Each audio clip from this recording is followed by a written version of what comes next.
And this one is by Lyr Lobo, who's right behind me here, I see.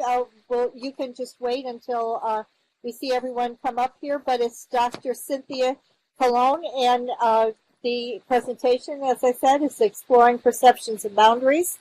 And just get right over to your first slide. So I'll let you decide when you're ready to begin.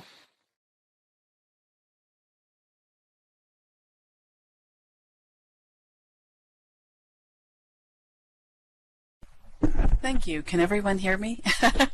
I was a little bit lagged. My system froze. I'm ready to begin. Hello, I'm Lyr Lobo, aka Cynthia Colon, and I'm at the TCC conference as well as VCARA. It's great to be with you. My session takes on a rapid-fire quest for knowledge as part of our Passion for Truth of VCARA. See, I see it's 8:03 and I'm just beginning. My slides are available at this link, and it has a more colorful cover slide for those of you who would like some color. At this time, they're text heavy, which is a surprise for me, right? Let's warm up with a bit of humor. Our first question refers to a rose by any other name. What is the name of the Colorado newspaper with this headline? Parents of nasal learners demand odor-based curriculum. Any takers? Well, who wants to teach there? The source is online, but I've read it most often as a newspaper. That's a good guess, Vans. But no, it's not the Denver Post. It is the nose. It's the Onion. It's a satirical newspaper in Boulder making fun of learning styles. And I started to talk about learning styles today when I realized that's just the tip of the iceberg when it comes to this changing state of knowledge. We've seen some of our strategies under fire due to a lack of generalizable quantitative studies. And without correlation, scholars are not sure that it matters if we're an auditory or a kinesthetic or a visual. They're now focusing on cognitive and affective and psychomotor domains. So in the face of this shift in our thinking, how do we feel? Well, Csikszentmihalyi's flow model gives us a tool to think about how we feel. Look at this model for a moment. In the upper left corner, you see if the challenge level is very high, and I talk about a subject that's uncomfortable, and your skill level is very low, which is in the lower right, you're going to feel anxiety as the challenge goes up, right? And when we're faced with a challenge that's extremely high, we get more and more uncomfortable. It's like going from beginner math to calculus, right? Not a good idea. So as our skill level rises, we feel arousal. Notice we're going towards the middle of the top there.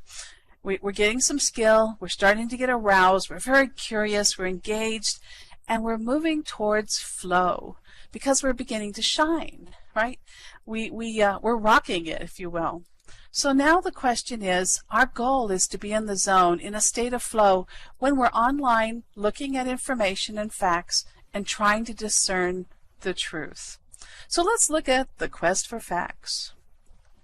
Oh, I just skipped the slide. I read it to you. These are online, so you can look at them in context, but we just had the same information. So now we have the quest for facts.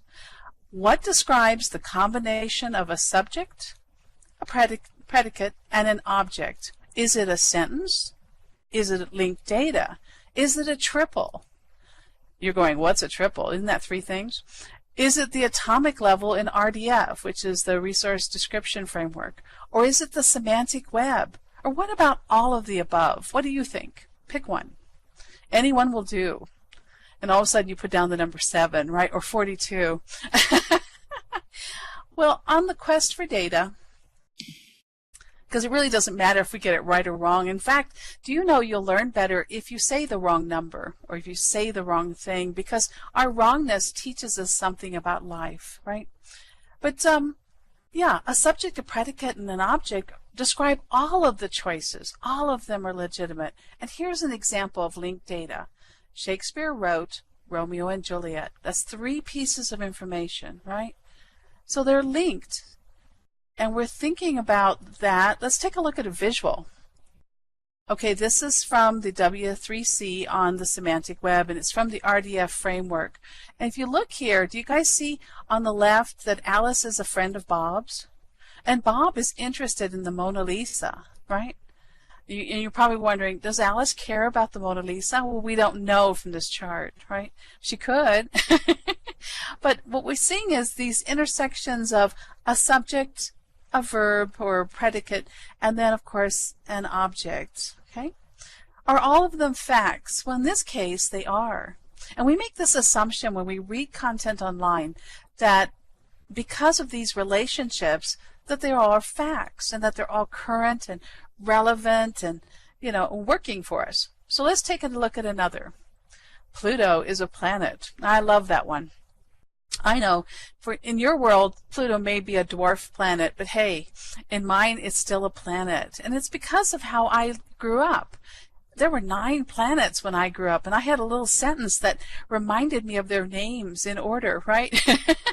Many very early maps just show us 9 planets, right? Yeah, we all know that. So from data, we have the quest for knowledge. And we care about your ability to retrieve linked data. Wouldn't it be nice if you didn't have to worry about Google or Facebook or whatever? I mean, I'd never go to Facebook for facts, okay? But in any event, some people do, right? So if we never had to depend on these sources of information, these search engines, if you will, right? And we were able to connect to linked data all across the web.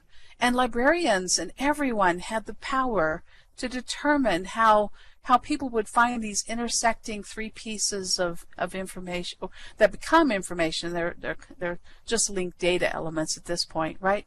But we're thinking about the state of knowledge. So let's continue. By the way, I know my time is short. We've been about 6 minutes. So the quest for meaning. Well, now we're going to talk about Aristotle. Oh, my goodness, right? And what's an example of Aristotelian choices? Well, let's look at our options. Good or bad? Right or wrong? Fact or fiction? Black or white? Or is it all of the above, 1 through 4? Give us a number. Jody, you can give us any number on the planet. And Ambens is already ahead of this. This is 5. Yep. Okay. No worries. I just want to make sure I don't step on anyone else's time. We're running 100 sessions at TCC, and boy, you have to keep everyone on time, right? So as we look at this, it's all of the above. Now you notice a schema here, right? If I keep asking questions that are multiple choice, you're going to assume that the last option's the right one, right? Because you're seeing a pattern from what I'm describing. All of these are Aristotelian choices. Did you know that before we started today? To give me a yes or a no, a Y or an N. And it's okay. I mean, it matters not either way. See, that's interesting. But often our minds play this little game where they think, well, this is good, this is bad, this is working, this is not, this is misinformation, this is disinformation. All these different ways of defining words, right? So we have this ever-changing state of knowledge, and let's tell a little story. 5-year-old Johnny loves Sally, and he says, "Oh, Sally, I will love you forever." And for 2 weeks, by the way, they're only 5, right? For 2 weeks, life is bliss. Then along comes Mary, and Johnny tells Mary, "I will love you forever, Mary." Did he lie? Why, no, he did not. At the time Johnny said it, he loved Sally. He was truthful. But when time passed and the state of knowledge changed, he moved on with his emotions. And now we get to the shades of gray. No, not 50 Shades. No. Back from the dark side. The non-Aristotelian systems look beyond polarized assumptions like white or black or good or bad to reflect on a range of possible values. So when we're trying to sort out meaning and trying to decide if a fact is active or inactive or however the alt fact, the semi-alt fact, I'm suggesting that there's a wider range that we haven't really perhaps considered. And I teach general semantics and the semantic web, which are 2 different things. But let's look at this. So as we get to this quest for truth, And by the way, general semantics uses non-Aristotelian logic. General semantics says the meaning in words are in the people who use them, and it's how they use them. I remember the first time someone said the word P-H-A-T to me. Ooh, you are so fat. This was the 80s, the early 80s. I was roller skating, and I wasn't fat, you know. So I was like, what? And of course, P-H-A-T meant you look hot, right? And I was dressed, you know, in a skating outfit. I did look hot, but it was the idea that P-H-A-T didn't have the same meaning for me that it did for them. You see what I'm saying? So in this marketplace of ideas, we have to decide. We first have to foster a marketplace. We have to allow people to talk and have debate and have their opinions, and then we have to have some way of discerning it to get to truth, to the meaning. And for my last thought here, I forgot to flip the speakeasy, so my apologies for those who've been following in the chat log. So as we evaluate the facts, we're transforming them into meaning. We're trying to figure out if we can accept them personally as truths. That's the general semanticist quest. So as we face these challenges every day, our goal on the web is not to define truths, but to present linked data that you can search, retrieve, read, and discern. So, as we move along, let's think for a moment about the women in STEM. That's what I said I was going to talk about tonight. So I have one slide devoted to it.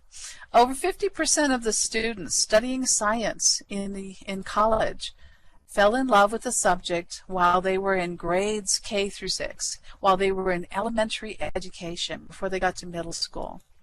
Now this is me paraphrasing what the Women's Business Council in the UK said. But only 13% of the UK STEM workers are female. And STEM jobs in STEM areas are among the highest paid positions. The lack of women in STEM contributes to the gender divide, that gap that exists for equal pay and benefits. So do you see how if we encourage a young person of any gender to have a love of science, a love of math, and a love of all these magical things at an early age, we can make an impact on some of these figures. That's right, Ambans.